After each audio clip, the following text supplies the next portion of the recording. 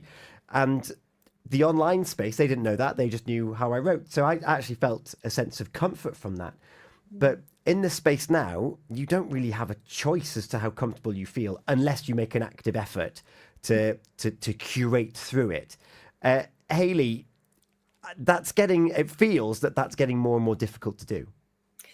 Yeah, definitely. I'm seeing sort of Facebook in particular, I would say, is more difficult because you're not in control of what's coming up now.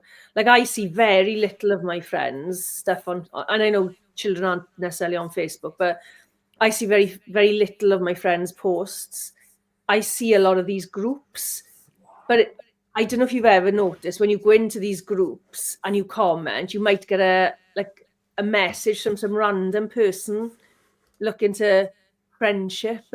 But yeah, you are right. You do need, in the same way that we do it in real life, really, you do create the people around you because you decide who your friends are.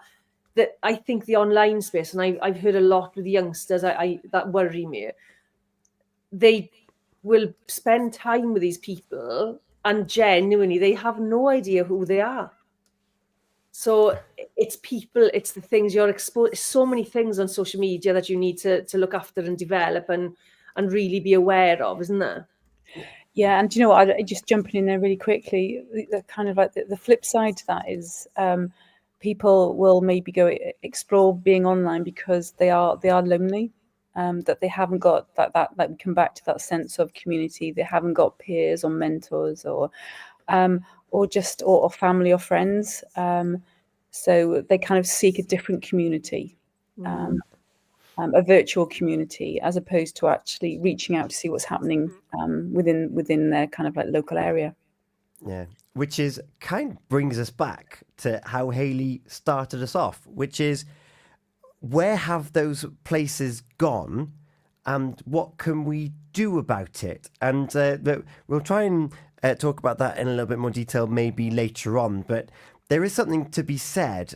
I started off by talking about a bar song and how the pub and how Hayley mentioned about the rugby club, the cricket club, these were the hubs that people congregated to. And yes, it may have led to some form of tribalism. Oh, I don't drink at the Farmers, you'll find me down at the Maltsters or whatever. But that gave you that sense of identity. It gave you that sense of being part of a clan, which is actually really important. Oh, I don't hang around with the cricket boys. I'm out with the rugby. Those boys can sit around and have their cucumber sandwiches, whatever. And then you got the cricket boys saying, well, if they want to run into each other at 30 miles an hour, go for it. But there's something to be said about these funny little rivalries that are made for giving you that sense of belonging. Hayley, it's actually really important. It really is important. And I just remember being in the cricket club and hanging around the cricket club and growing up in the cricket club, if you know what I mean. Not necessarily drinking. I was obviously, but not, that wasn't the thing that drew us there. And I tell you what, so I'm from Hendy originally, which is literally at the end of the motorway coming from London way. But they've replaced the cricket club with Canolfan Gwili. And I tell you what, so whereas the clubs were the heart of Hendy, this Canolfan Gwili has become the heart of Hendy. Because it was the old cricket club, and it is being utilised to its full capacity because people who are desperate, starved of that community feel. And now they go there for food, they go for meetings, there's exercise stuff going on. It's very similar to the Harbour Hub, I think. Mm-hmm. But there's somewhere to go again where you can meet people and be with people. Mm-hmm. I do wonder, do our children know how to be with people outside of school and work? It's a great question. And you just mentioned the Harbour Hub there. I was there this afternoon because it was the last of this winter season of Feed the Community event. Lots of different vendors, different organisations coming together. There was food and nibbles. There was board games. Uno, I love Uno, was on the table. So there's a real opportunity to come together with your friends and neighbours from the community. And I'm thinking also of the Neyland Community Hub, which has become that focal point, similar to what you just said there about Canolfan Gwili, where people are playing indoor cricket. They're playing, I think, pickleball there. It's attached to the rugby club. It's attached to the football club. It is a place for everyone to congregate and spend time. And in fact, back to Harbour Hub, on the other side of the river, you just mentioned they're young people. The old Picton Centre is now the Edge Youth Club. And they are bringing together young people from different schools, because that was always a thing, talking about being tribal and part of a clan. If you were Taskers, you didn't cavort with the Tommy Pick people, unless you're my brother's year, in which case there was basically just one big school, which it is now. And yeah, you've got the Edge now, which is bringing these young people together and socialising them and getting them used to activities with each other. So there is a bit of a blueprint there as to how we can get more of this connection. Tammy, how can we ensure that these places, first of all, remain and that they are encouraging social interaction? It's about bringing people together and people knowing that they're there. It's about making those. It's connecting. It is very much about the connection. It's about that social prescribing. You go back to, like, you're talking about being tribal. We work so much better being part of a tribe. That social interaction. And we thrive on it as opposed to just being on our own. So anything that links people, links organizations with individuals, brings everyone together, is definitely a good thing. Yeah. One last example I want to share is on the second Sunday of every month, we have the YFC show with Keris and River Lee. And the young farmers movement, as they refer to it on the show, has been such a great example of that. Hayley mentioned the age ranges at the cricket club, and of course the YFC, I think it goes up to 25 years old. So you do have this sense of intergeneration. You've got the leaders there, and they've got games. They're in pantomime season at the moment. There's lots of opportunities to interact with people that you wouldn't ordinarily interact with. And they had Ethan, who's mum's a regular listener to the breakfast show. He was the vicar in their pantomime recently, and he was like, I'm actually a latecomer to the YFC. I've studied animals, but I'm not from a farming background, but I've been embraced. I've been welcomed in open arms, and I'm learning skills that I'm going to have with me for the rest of my life. And of course, that's what being part of an active community can do for you, Hayley. Yeah, absolutely. And I do think, like, my children have only had the benefit of my parents. They haven't had both sets of grandparents, and it's been intermittent. And I've kind of done everything with them. And I think they've missed that, just talking to older people and listening to what they've got to say. They think I'm old, right? So they talk to me. But just having the benefit of experience. And I tell them all the time, old people have so much to teach us, as do young people have so much to teach us older people. But we're in a society now where there's so much division being sown, or the teenagers are this, or old people are this, or that really frustrates me, because I think I've just done 7 sessions with a group of sort of 16, 17, 18-year-olds. They have been amazing. And if we gave them time and took away all the labels we're slapping on them, we'd have a different kind of experience, or they'd have a different kind of experience. Yeah. I feel like I'm going to open up a can of worms, but is the expectation almost too high on these younger people? They're still just trying to learn. They really are. And it's so true. And we are, right? We are the ones letting them down if they're not learning what they need to learn either. Mm-hmm.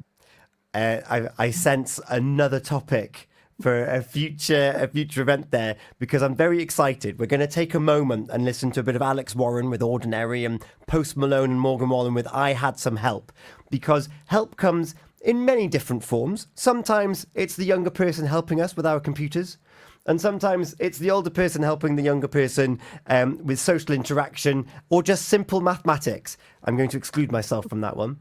And sometimes help can come in the form of an art class. Might be a choir. It could be something completely unexpected that doesn't come from a foil packet that could really help with mental and sometimes even a little bit of physical health. I'm so excited because in just a moment's time we're going to be joined by Sophie Buckley from PAVS to talk all things social prescribing, something which I think is gaining in momentum. And talking of health seems very topical with our friends over the border getting rid of NHS England. It seems that is this an opportunity to properly redirect where we send people for assistance with their day-to-days goings on and their potential ill health and their loneliness and isolation. Don't go anywhere. Sophie Buckley is going to be joining us. If you've got any thoughts on social connection and these hubs and pubs that we've been talking about, then please do get in touch. 01437 764455. You can email studio@purewestradio.com. And if you have any thoughts on social prescribing and alternative ways of keeping ourselves well, then we would definitely want to hear from you in relation to that. We'll be back very shortly here on Healthy Minds Better Lives. Not long gone, 9:30 on Thursday, the 13th of March.